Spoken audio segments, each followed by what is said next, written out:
resident viewers, thank you for tuning in to Supermariodiagnostics once again. Today we are working on a 2008 BMW M5 with a 5-liter engine in it. It came with a concern of a no crank. It is no crank whatsoever. Let's go ahead and reproduce the concern here. And I'm going to press my brake pedal and press the start button. And we got nothing, fellas. Nothing at all. We got an exclamation mark there. But yeah, it's got 76,000 miles, and that's not the only thing this car came with. It didn't just come with a concern of a no crank. It also came with a $15,000 repair bill from the dealer. They said that the transmission is no good on this thing. So they could be right, they could be wrong. I don't know, but wow, like it's not even cranking. How do you know that the transmission is no good? But you know, we'll save it for later, because they could be right. We don't know. But at this point, there's something you guys got to know about this vehicle. It's an SMG type vehicle. It's an SMG transmission. It's a sequential manual gearbox. This thing will shift gears for you, right? That's a poor way of explaining it. But anyway, this is what it looks like right here, right? That's the shifter for it. And when I can't even move this thing, right? On these, when you open the door or key on, one of those two, I tend to forget, I haven't worked on this in a while, they are supposed to pump up the hydraulic pump. And, you know, once you have pressure, it will allow a crank. But if you don't have pressure, it won't let you crank. That's something to keep in mind. This could be a cast module, it could be a starter, it could be anything. But when I opened the door, I didn't hear anything. You're supposed to hear something, and even then, if you don't hear nothing with the key on, I'm sorry, with the door open, you should hear something, some kind of a pump going on with the key on at the very least. But let's not jump to any conclusions. As per usual, we did our pre-scan. Let's go ahead and hit report. Scroll down to the codes, right? The DME has some codes. It has secondary air system. That's not going to cause a no crank, and it is not within the scope of the video. It also has a present 002B0F, which is sequential manual gearbox shift sequence monitoring. It also has another absent code for a parasitic draw. Again, not within the scope of the video, not the concern that we're addressing.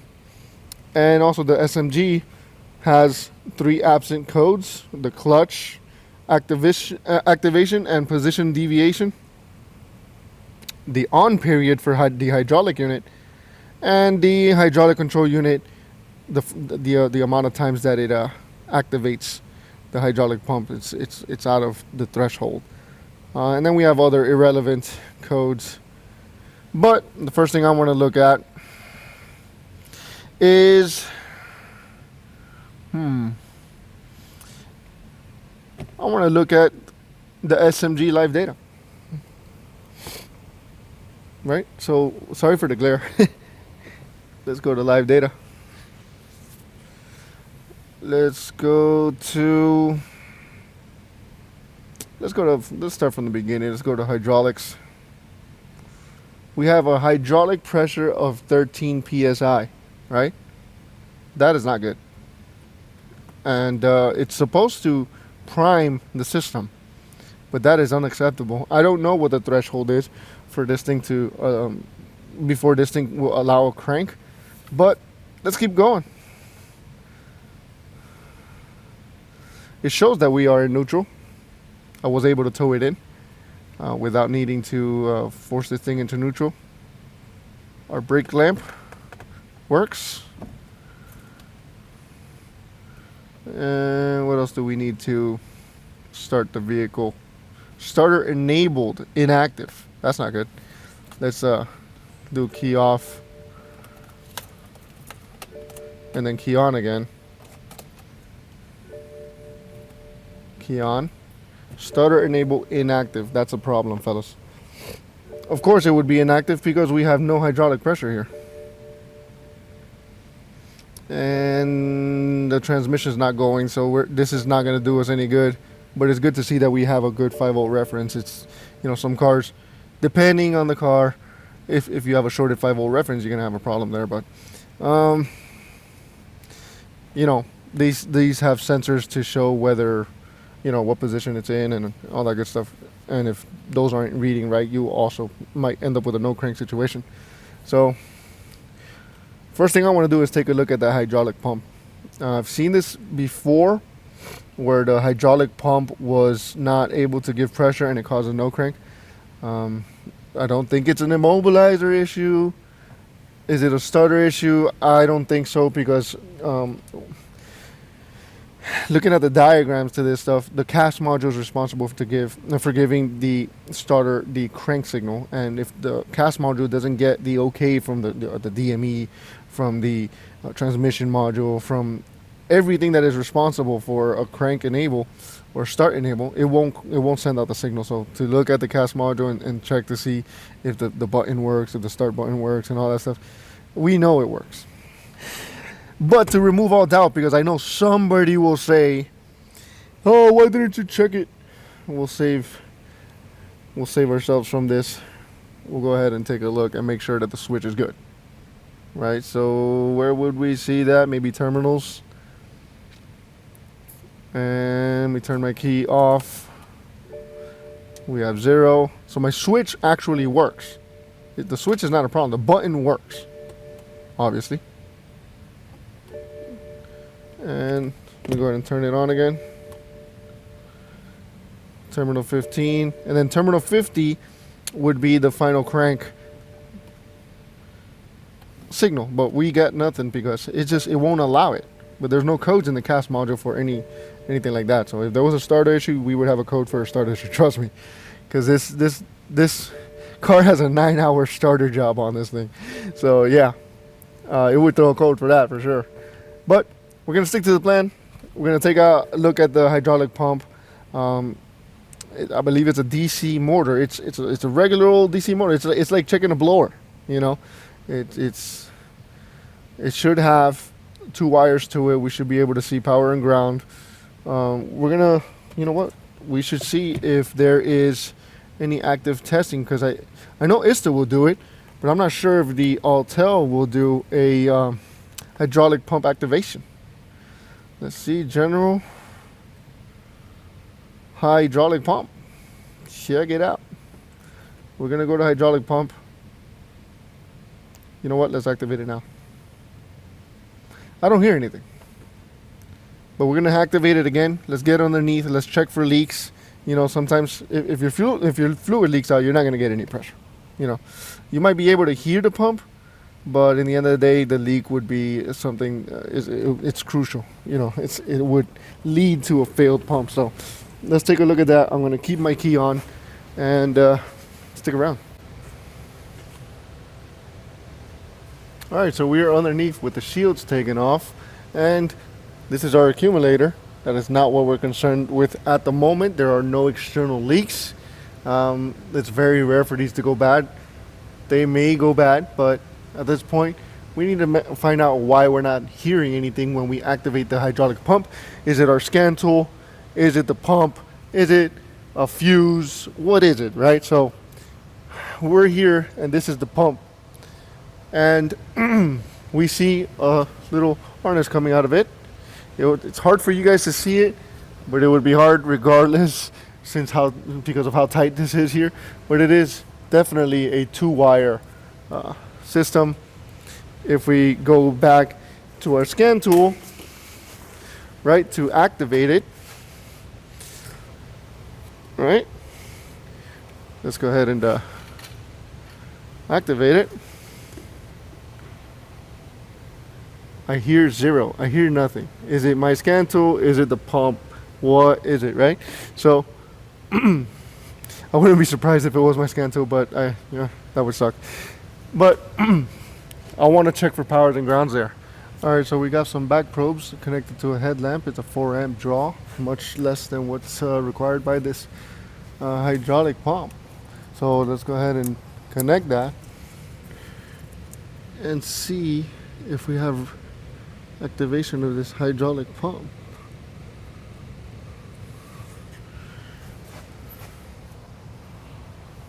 and it is a little tight, so I hear some clicking here, but don't know what it is. Could be nothing. Anywho, we've got our light here, and we've got our scan tool. Let's go ahead and hit that activation button one more time. Oh yeah. So that, what does that mean? Everything's good up to the pump. Now, does that mean that the pump is dead? Of course it does. That's exactly what that means. So, yeah. How do we know that the transmission is no good if the freaking pump won't turn on? Wow, this light is ridiculous. Light overload over here.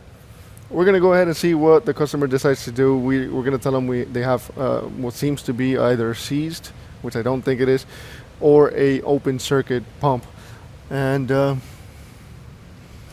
see where they go with it, because if I'm not mistaken, they sell that pump by itself. We don't have any reason to believe that there's any other issues yet with anything else at this moment. So we're going to stick with that. And I did hear that clicking again, and it didn't turn on my headlight, so it's nothing there. We're going to see what the customer decides to do, and keep you guys updated. So the client decided to go ahead and change out that pump. We're going to start with that, and then assess the vehicle in its entirety.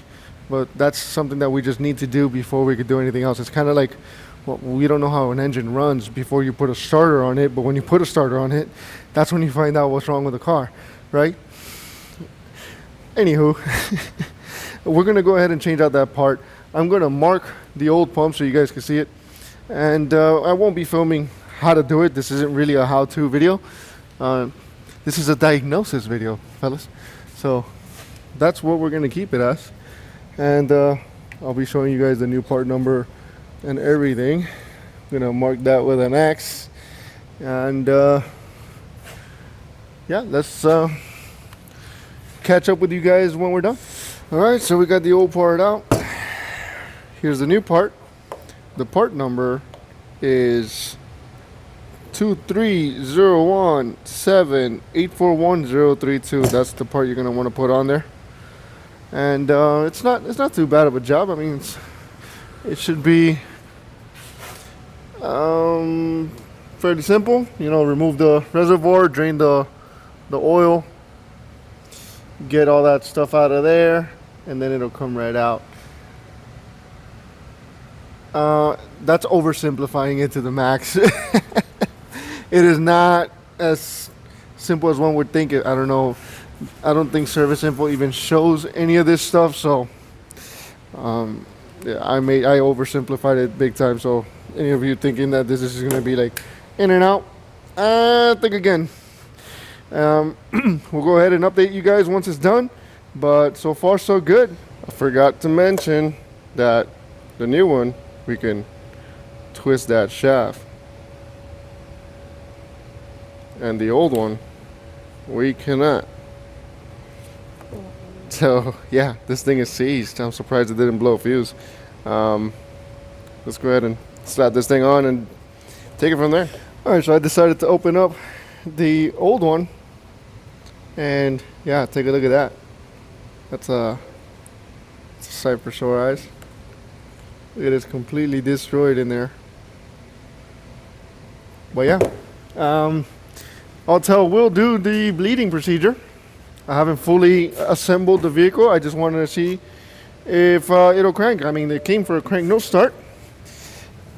It came with a $15,000 transmission bill from the dealer. Even though there was a crank no start, how can you possibly know whether the transmission is good or not? Not to say that the transmission is good. We don't know. But how are you going to just, you know, forget everything and throw transmission on the thing? You know, like that's, I don't know. That bothers me. You know, if you would have tested the hydraulic pump like we did, we would have seen that we had command and then no pump activation, operation. Oh man. But anyway, I digress. I did the bleeding procedure. You're supposed to do it in a certain order. Um, there is the actuator block and then the clutch, and I believe you have to clear the codes to do it. And let's take a look at the hydraulic pressure live data. Right, we got 800 psi. Is that good? I don't know, but is it good enough to crank the vehicle? Let's find out. This is the very first time we attempt to start it, so. Oh yes, music to my ears. Now I will have to, it does go in reverse, and these you have to accelerate for it to move.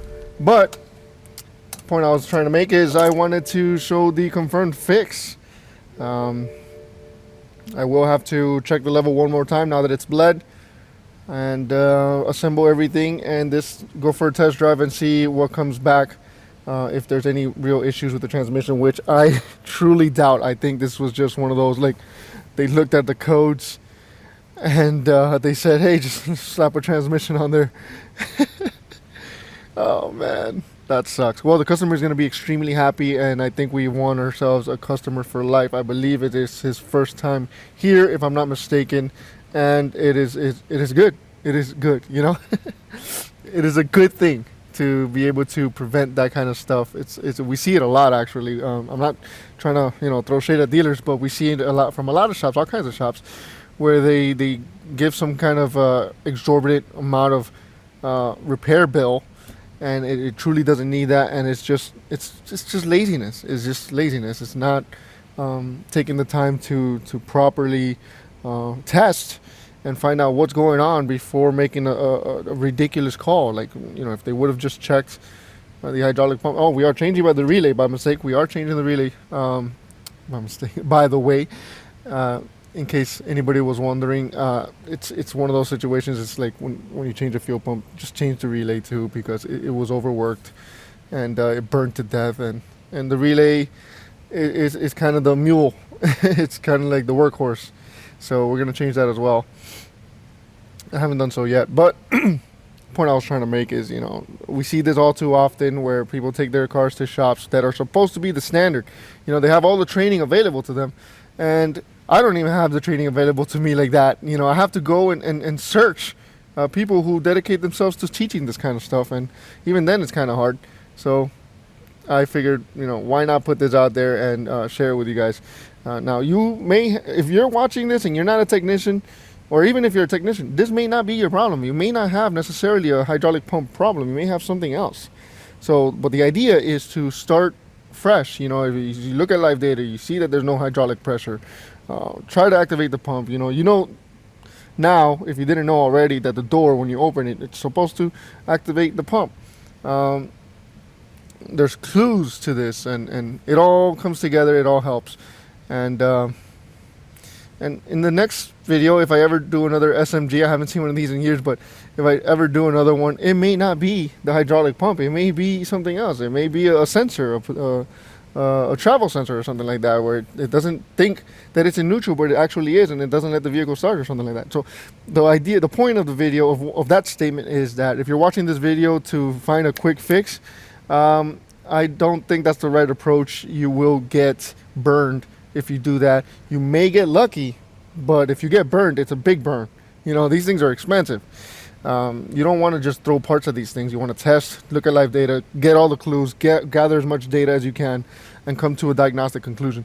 And wow, it seems like I'm ranting with each video. But anywho, I appreciate you all for taking the time to watch this channel. If the guy ever watches this, thanks for being a customer of Autobahn Performance. We hope to see you again soon. Not for the same reason, obviously, but for, so we can take care of your car. And be sure to hit like, comment, subscribe if you haven't already. And if you have any questions, just leave them in the comment section. And till next time.